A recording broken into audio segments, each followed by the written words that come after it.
साथियों, An attack on Moreh is an attack on New Delhi. This is not rhetoric. This is an operational shift. पूर्वी भारत का emotional integration और demographic dividend उसे ध्यान में रखा जाता बहुत जरूरी है और इसलिए हमारी सरकार act east and act fast for India east के मंत्र पर चल रही है. We talk a big game about looking outward. We launch grand geopolitical strategies. We call it the Act East policy. We spend diplomatic capital trying to court Southeast Asia, trying to integrate with ASEAN, trying to be the great counterweight to China in the Indo-Pacific. But here is the fatal flaw. You cannot execute an Act East policy if the Northeast remains a disconnected node in the national grid. This policy will never succeed until it succeeds on the ground at our borders. We are sitting on a geopolitical and economic treasure, a literal gateway to a market of over 700 million people, and the policy treats it like a restricted zone. Strategically, the true front door to Southeast Asia is the Imphal-Moreh Myanmar axis in Manipur.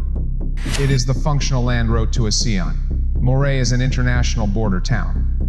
It's supposed to be the starting line for the India-Myanmar-Thailand trilateral highway. Yet, the security and diplomatic framework remains critically underdeveloped. The 160-kilometer Friendship Road was inaugurated over 2 decades ago. But why do we see little to no activities from ASEAN countries? Worse, the entire region is connected to the rest of India by the Siliguri Corridor, a 22-kilometer strip that China and Bangladesh watch closely. It is a strategic vulnerability, not just a logistical bottleneck. Until India secures the Moreh border and integrates the Northeast into India's national ambition, the Act East policy isn't a strategy. It's a diplomatic performance. But before we talk about expanding connectivity, we have to talk about the non-negotiable precondition: security. Without this, nothing else matters. Right now, Moreh isn't a gateway. It's a lawless frontier. Armed groups, cross-border extortion networks, and factional violence have turned a strategic trade corridor into a lawless choke point. Trucks are taxed by non-state actors.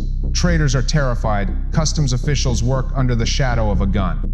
Yet, the state apparatus has treated this as a localized law and order issue, a catastrophic misdiagnosis. This casual dismissal is the greatest strategic failure of the Indian state. If a terrorist attacks the parliament complex in New Delhi, we call it an act of war. The nation mobilizes. We demand blood. We demand results. A round fired in Moreh must trigger the exact same national mobilization as a round fired in Kashmir. That bullet isn't just aimed at a traitor. It's aimed at India's sovereign ambition. It tells ASEAN investors, India cannot even secure its own front door. It tells Beijing, India's eastern flank is weak. Exploit it. The message is clear. India cannot secure its own front door. That perception must end. Here is the doctrine we must declare, and we must declare it loudly. An attack on Moreh is an attack on New Delhi. This isn't rhetoric. This is an operational shift.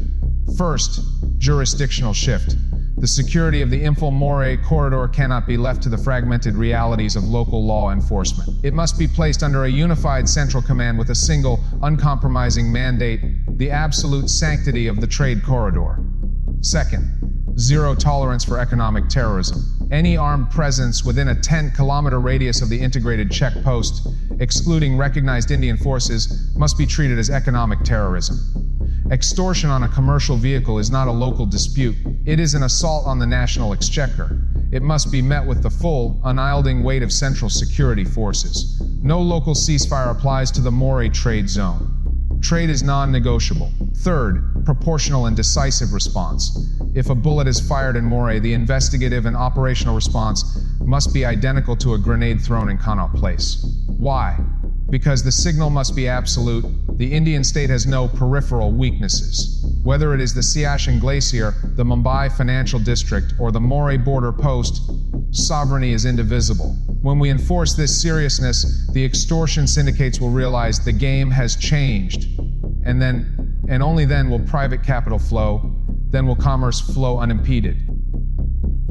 Let's talk numbers, but not the boring kind. Let's talk about the absurd kind. The Northeast shares over 5,400 kilometers of international borders. We share borders with Bangladesh, Bhutan, Myanmar, and China. We are sitting at the crossroads of Asia. So, what is our contribution to India's exports? 0.13%. Read that again. 0.13%. 50 million people. And yet, the region contributes virtually nothing to India's export economy. Meanwhile, Gujarat alone pushes out 33% of India's exports. 8 northeastern states. 5,400 kilometers of international border. This isn't a geography problem. This is a choice. Why? Let's look at the autopsy. This isn't a geography problem. It is a self-imposed blockade. First, we securitize the border for counterinsurgency, not for commerce. Goods don't move, but surveillance forces do. Second, infrastructure and budgetary apathy. We have over 5,400 kilometers of international border, yet our integrated checkposts lack basic multimodal connectivity. The road from Imphal to Moreh remains a logistical bottleneck, and the Ministry of Development of Northeastern Region gets barely 0.1% of the total central expenditure. Money allocated but not fully spent is a failure of execution, a missed opportunity for the nation. But the failure goes deeper than concrete and cash. India has used bureaucracy to shut its own gateway. Outsiders call it the bamboo curtain, the protected area permit required for foreign nationals. When a foreign investor looks at a map demanding cumbersome, special permits just to step foot in the region, the message is clear. This place is closed for business. Bureaucracy becomes a barrier to entry, and friction becomes a feature, not a bug. But a nation cannot open its borders to the world while closing its mind to its own people. Economic integration requires social integration. And here, we fail catastrophically.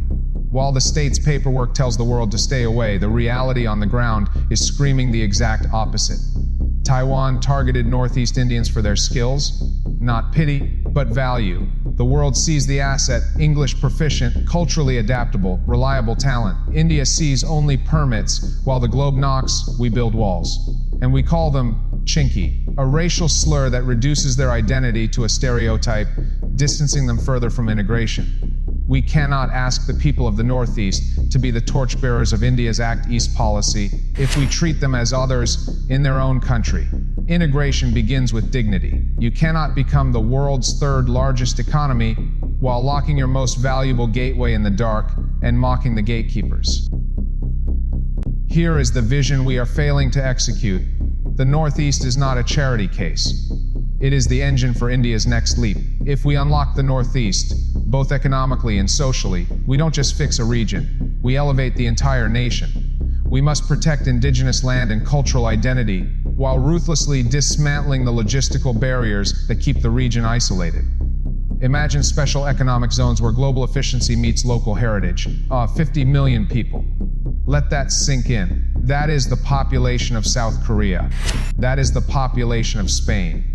That is nearly 10 times the population of Singapore. We are talking about a workforce, a talent pool, and a consumer market that rivals the most dynamic developed nations on Earth. To unlock the Northeast, we must first see its peoples Indians, not as others. We must turn allocation into acceleration. Every unutilized rupee must transform into built roads, functional railways, and a skilled workforce. We must make the Northeast the export engine. We need multimodal trade corridors. The Imphal-Moreh axis must be transformed from a dirt track into India's most active commercial frontier. Here is the reality. India is not starting from zero. The diplomatic architecture is already being built. We've upgraded ASEAN to a comprehensive strategic partnership. We are signing defense pacts with Thailand. We are running joint military drills across the South China Sea. But here is the brutal contradiction. We are selling BrahMos missiles to the Philippines, a $375 million contract signed in 2022 with deliveries already completed. To Vietnam, a deal estimated at around $629 million. And to Indonesia, a $200 million deal for 2 batteries. The UAE is also in talks. We are projecting power across the South China Sea, yet we cannot secure a 100-kilometer highway from Imphal to Moreh. We are signing billion-dollar defense deals, but we fail to execute the 0.1% budget allocated to the region. FTAs, strategic partnerships, and defense deals are useless if the logistical bridge to deliver the goods doesn't exist. What is missing is the will. The will to protect the roots, forge the nation.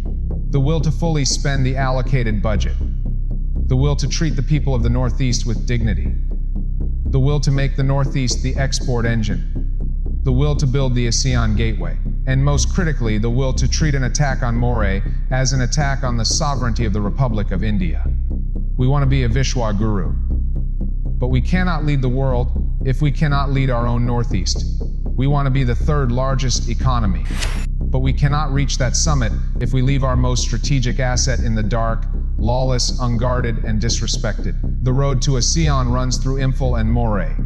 But until India treats that road as sacred, with the same seriousness as the road to Parliament, the Act East policy will remain exactly what it is today. A slogan written in a boardroom, disconnected from the soil of our actual frontier.